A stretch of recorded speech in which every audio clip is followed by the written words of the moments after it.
Básico de Teosofia, de Hermógenes Simons, traduzido por Carmen Penteado Pisa e Milton Lavrador. Lição 3. O homem e seus corpos. De acordo com a teosofia, a ideia geralmente predominante de que o homem é um corpo e tem uma alma deve ser invertida. O corpo físico é mantido, não é o homem real, e assim considerar equivale ao engano de confundir uma casa pelo seu morador. O homem, o verdadeiro homem, é a mônada, um fragmento da divindade, uma centelha da chama divina. Na história bíblica muito conhecida, quando Jesus expulsou os vendilhões do templo, ele disse àqueles que o interrogaram: "Destrua esse templo, e em 3 dias eu o levarei." Mas ele falava sobre o templo de seu corpo. Jesus falou acerca daquele elevado estado de consciência para o qual, diz a teosofia, todos nos encaminhamos, a consciência crística que sabe ser o corpo apenas um veículo. A semente de todo poder, toda sabedoria, de toda bondade, está enclausurada no corpo, aguardando o desabrochar, e o homem, no curso de sua evolução, tem de desenvolver suas potencialidades latentes. É um truísmo que somente através das limitações a consciência se desenvolve.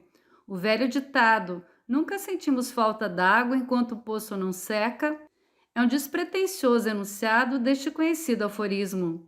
É com a finalidade de desenvolver a consciência que a mônada se revestiu de matéria de vários graus de limitação e densidade, ou, como poderia ser dito, envolveu-se em campos de gradação de energia, sendo mais denso o corpo físico. Pode ser novamente evidenciado que a matéria e a energia são tidas agora como não permutáveis e o que chamamos de matéria sólida é na realidade um vórtex rodopiante de energia, ainda que nos possa parecer sólida e impenetrável.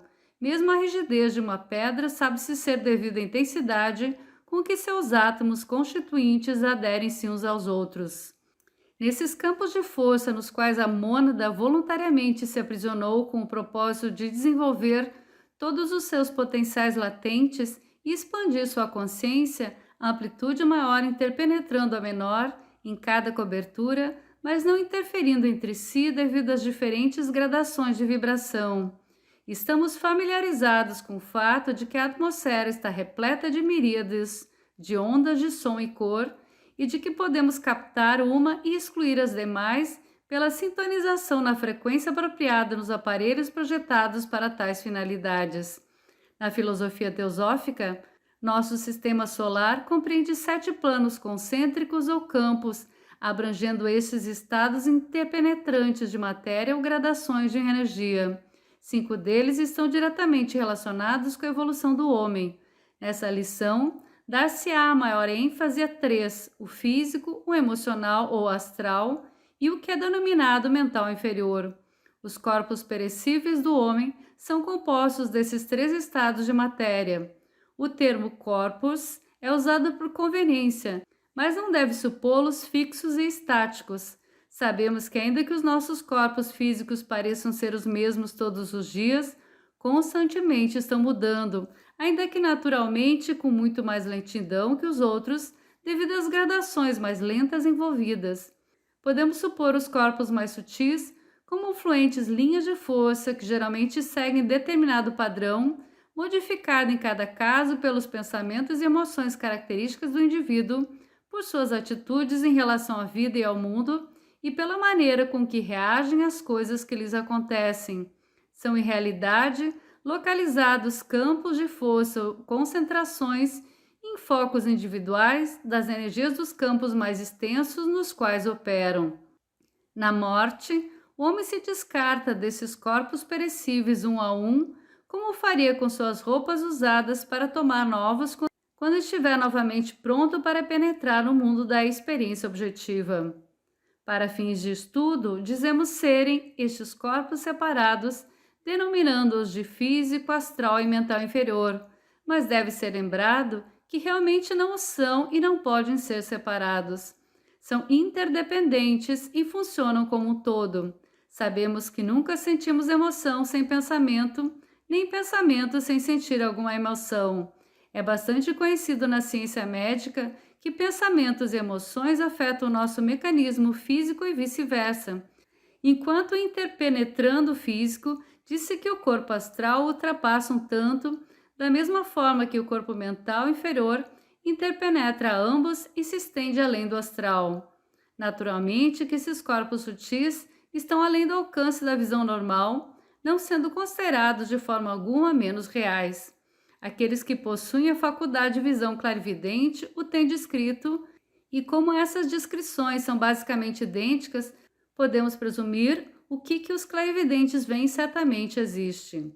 O corpo causal mencionado na lição 2 pode ser considerado como corpo incorruptível. É composto de matéria ainda mais tênue ou de frequência mais elevada, do corpo ao campo mental superior. Ali reside o ego humano ou a alma. É denominado corpo causal porque nele ficam depositadas as causas que mais cedo ou mais tarde transformaram-se nos efeitos e condições do mundo externo visível. Mais uma vez, não devemos pensar nesse depósito em termos de espaço. Seria mais preciso dizer-se em termos de possibilidades vibratórias, ou como centros de força, incontáveis modalidades que podem existir sem de forma alguma interferirem-se mutuamente. O corpo causal é o repositório permanente daquele tesouro oriundo das experiências do pensamento, sentimento e ação nos três corpos inferiores. É o céu individual mencionado por São Mateus como local onde os tesouros são incorruptíveis. O assunto será melhor discutido posteriormente. Desnecessário descrever aqui o corpo físico denso, composto de sólidos, líquidos e gases. Há, entretanto, um aspecto importante e invisível, não mencionado nos textos de fisiologia. É o chamado duplo etérico, que tem uma função importante, sendo o molde no qual o corpo físico denso é construído. Não somente a estrutura externa, como todas as células do corpo físico têm a sua contraparte etérica, formada de matéria mais tênue e ordinariamente, embora nem sempre, invisível à vista humana. É comumente visto pela maioria dos clarividentes, posto que o duplo etérico não pode ter consciência separada de sua contraparte densa, não constitui um verdadeiro corpo no sentido de ser um veículo individual. É, entretanto, o condutor da sensação física e atua como uma ponte entre o corpo físico denso e os aspectos mais sutis do ser humano. Absorve a energia do Sol e a transmite como vitalidade, enviando-a pelos nervos em glóbulos de luz rosácea, emitindo o excedente em todas as direções como uma luz azul clara. Algumas vezes é denominada aura da saúde, porque suas cores e vibrações indicam estado de saúde física e vitalidade, podendo ser afastado do corpo físico pela anestesia ou pelo transe mediúnico. Ele permanece, entretanto, ligado ao corpo por um fio de sua própria matéria, o cordão de prata de que falam Eclesiastes 12:6. Quando esse cordão de prata rompe-se, o duplo etérico é finalmente separado do corpo, a vitalidade cessa de fluir e tem lugar o que chamamos de morte. O duplo etérico desintegra-se por completo na vizinhança do corpo, finalizando a sua função para a encarnação que termina. O corpo astral e emocional estende-se ligeiramente além do físico e do duplo etérico. É o veículo da sensação e do desejo, abrangendo toda a espécie de paixões animais, até as mais elevadas e inobilitantes, que, de certo modo, são reflexos dos princípios mais elevados do homem, o que será discutido em lição posterior. É descrito pelos clarividentes como estando em constante movimento e com aparência radiante e luminosa. É devido a essa aparência luminosa que é denominado de astral ou corpo estelante. Quando o corpo físico adormece, a consciência continua a funcionar no corpo astral. Memórias de experiências nesse corpo algumas vezes vêm através do cérebro físico, na forma de recordações de sonhos ou outras impressões. Desde que na hora de vigília, a maior parte das linhas de força do corpo astral acompanham o contorno do corpo físico, elas tendem a manter a mesma forma e aparência durante o sono, de modo que a pessoa é facilmente reconhecível no mundo astral por seus amigos e conhecidos. Em um indivíduo de elevado desenvolvimento cultural e espiritual, disse ser o corpo astral extremamente belo, pleno de cores vibrantes e luminosas. Na pessoa ainda não evoluída, os matizes tendem a se tornar sombrios, quando predominam emoções tais como egoísmo, avidez, ciúme e sensualidade. As cores marrom escuro, verde e vermelho sujo se evidenciam. Algumas vezes empregamos as palavras pensamentos e sentimentos impuros, uma frase que disse descrever com bastante precisão essas sombras. A purificação restaura as verdadeiras cores e a beleza do corpo astral. No sistema teosófico, cada um desses planos ou campos disse ter 7 subdivisões, ou tem em mente o fato de que, com igual precisão, podem ser denominadas energias ou gradações de matéria com frequências ou gradações ligeiramente variáveis, conservando o mesmo caráter geral. O corpo mental inferior é composto das 4 subdivisões inferiores do plano mental, estando o corpo causal, o veículo da consciência, nas 3 subdivisões superiores. Os pensamentos concretos do homem são expressos através do corpo mental, que interpenetra e envolve os corpos astral e físico, por meio do pensamento e do estudo, pelo exercício das emoções mais elevadas e aspirações mais nobres. O homem refina esse veículo e o torna um instrumento cada vez mais sensível para o seu progresso. Quando o corpo mental está em uso, vibra rapidamente e aumenta temporariamente de tamanho. Pensar profundamente produz um aumento permanente. Pode-se assim dizer que o corpo mental é literalmente construído dia a dia pelo reto uso do poder do pensamento, assim como a qualidade do corpo astral ou emocional depende das atitudes emocionais habituais do indivíduo. A qualidade e luminosidade do corpo mental inferior depende da característica de seus pensamentos, visto que raramente há emoção sem alguma mescla de pensamento ou pensamento sem emoção, e desde que os dois corpos se interpenetram, não é incorreto falar-se dos tipos característicos de pensamento e emoção, cada um dos quais diz-se refletir nos corpos com sua cor característica.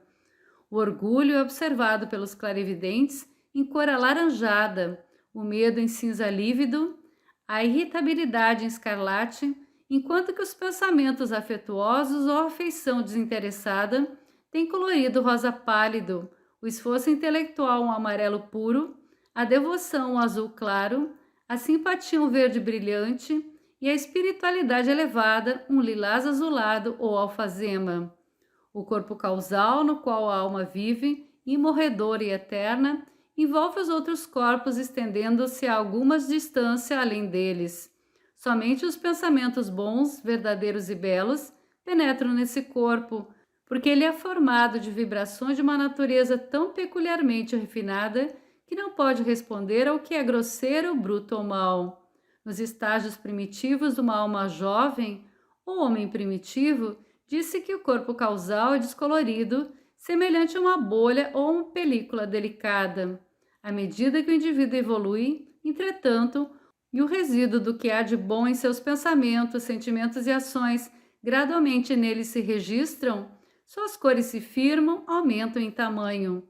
Visto que se encontra ao nível do pensamento abstrato, cresce muito lentamente até que o indivíduo atinja o estágio do pensamento e emoção inegoístas ou impessoais e que seja capaz de expressar ideias ou ideais.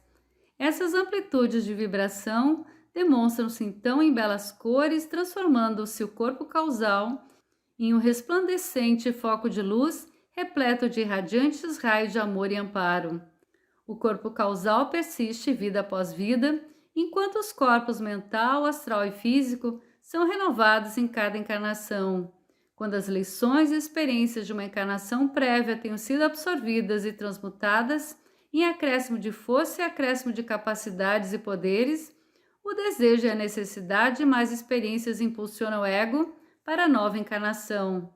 Atrai então para si, em primeiro lugar, um corpo mental, depois um emocional, com as mesmas características gerais daqueles que se descartou ao final de sua última encarnação, ainda que não necessariamente do mesmo sexo, e constituirá sua tarefa posterior refiná-los à medida que prossiga a nova encarnação. O ego nasce em um novo corpo físico de acordo com os padrões estabelecidos por ele mesmo, segundo a lei de causa e efeito. Após a experiência em cada vida, novamente abandona os 3 corpos inferiores e se prepara para adicionar novos tesouros ao seu depósito. Essa é a senda da evolução. A amplitude de progresso depende do indivíduo em sua eficiência de acumular experiências retas e do controle que possa conseguir para aperfeiçoar seus corpos inferiores, o que significa a verdadeira maturidade que atinge em sua conduta perante as lições da vida. São necessários, portanto, muitos nascimentos e mortes para cada ego em sua jornada eônica em direção à meta. Antes de concluir essa lição, seria interessante analisar brevemente o termo campos, que tem sido usado alternadamente nesse curso com planos e corpos, o último sendo campos localizados dentro de campos mais amplos geralmente. Foi feita menção na lição 1 das hipóteses teosóficas relativamente a outros campos, além dos que até agora postulados pela ciência, e essa lição debateu alguns deles. O homem existe no invólucro físico e está submetido às leis do campo gravitacional, do qual a massa é a característica principal e onde seu crescimento é em tempo linear. O homem sabe que este corpo físico vem de um germe de protoplasma, essa substância misteriosa que parece ser idêntica no microscópio, quer dela deva desenvolver-se um ser humano ou um gafanhoto. Entretanto, ela contém em si um fator determinante e adequado ou padrões daquilo que deverá ser. Não é de modo algum uma substância inerte. Vista no microscópio, é uma massa caudalosa em constante correnteza, parecendo demonstrar inteligência em seu comportamento. Afirmam alguns biologistas que o que aparece como básica e primordial propositura nessa matéria fundamental da vida manifesta-se mais tarde no psique do homem como propósito intencional e consciente, em outras palavras, que o fio da vida é o contínuo em qualquer nível em que se manifeste um conceito em completa harmonia com as ideias teosóficas. De acordo com as hipóteses teosóficas, o duplo etérico, o corpo astral e o corpo mental inferior, constituindo o que a psicologia denomina psique, funcionam no campo psicodinâmico, um termo implicando a natureza dinâmica das forças das quais é composto. Essas forças estão em movimento contínuo, correspondendo à incessante correnteza do protoplasma ao nível físico.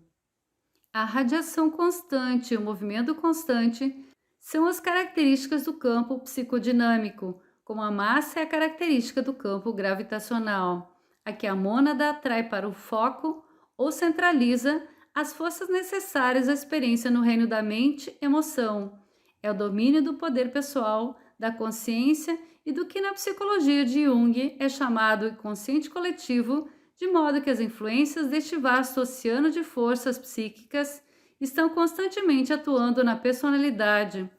Outros e mais elevados campos ou frequências são postulados como componentes essenciais dessa teoria, mas dos quais essa lição não cogita. Pode-se ver logo que estes corpos ou campos localizados de força são excelentes servos, podendo tornar-se tirânicos senhores se o indivíduo falhar em tê-los sob controle. A atitude mais eficiente que o indivíduo pode tomar em relação a eles está magnificamente descrita no pequeno clássico teosófico Aos Pés do Mestre.